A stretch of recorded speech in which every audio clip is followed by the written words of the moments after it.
नमस्कार, आप देख रहे हैं न्यूज भारत। मैं श्रुति।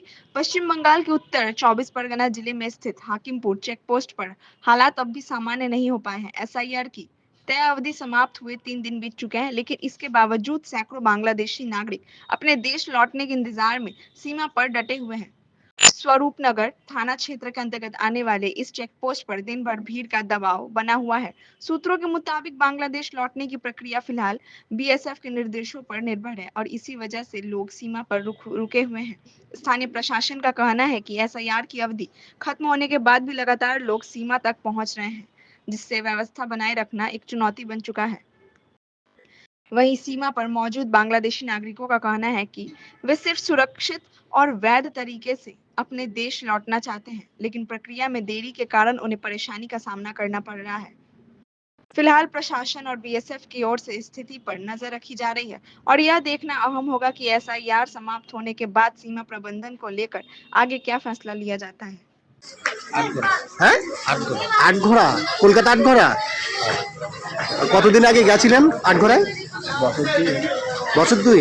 এদিকে বাড়ি কোথায়? বাংলাদেশের বাড়ি কোথায়? খুলনা জেলা পায়রা থানা। তাই এমনি কোনো কাগজপত্র কিছু নেই? না, এখানে কি কাজ করতেন? ওই আমি হ্যাঁ হ্যাঁ, করতাম। তাই এখন ফিরে যাচ্ছেন কেন? এই থাকতে যাচ্ছে না, কাগজপত্র কিছু নেই। আপনার নাম? আব্দুর রহিম। বাড়ি আমাদের বামুন। এদিকে থাকতেন কোথায়? বামুন। হ্যাঁ, বামুন। বামুনগাছি। বামুনগাছি। কতদিন আগে বামুনগাছি আসছিলেন? আমরা এইখানে প্রায় 10-12 বছর। 10-12 বছর। আরো বেশি কাগজপত্র আছে কিছু? কাগজ আমাদের এখানে একমাত্র আধার কার্ডটাই যা করতে পেরেছিলাম হ্যাঁ অ্যাডমিট দিয়ে, হ্যাঁ। আর কিছু করতে পারিনি। এখানে আমরা ডাক্তার জায়গা থেকে হারিয়ে দিই, ডাক্তারের হসপিটালের কাগজপত্র সব কিছু দিই, তো কোনো কাগজপত্র তো মানে আধার কার্ড আছে, শুধু আধার কার্ড। আর কিছু নেই।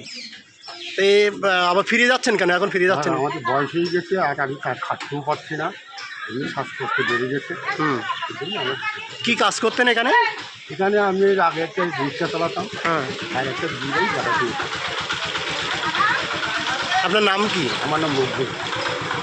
এই বর্ডার দিয়ে কি আসছিলেন না কোন বর্ডার দিয়ে আসছিলেন? আসলে স্বরূপদা দি?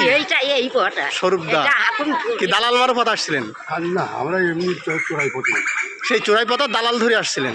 কিরকম টাকা নিয়েছিল? আমাদের কাছে পয়সা খুব একটা বেশি নেয়নি, ন্যাশনাল লোক ছিল তো, ওই মানে অনেকদিন আগে এসেছি তো অতটা। আপনার নাম? আমার নাম মকবুল।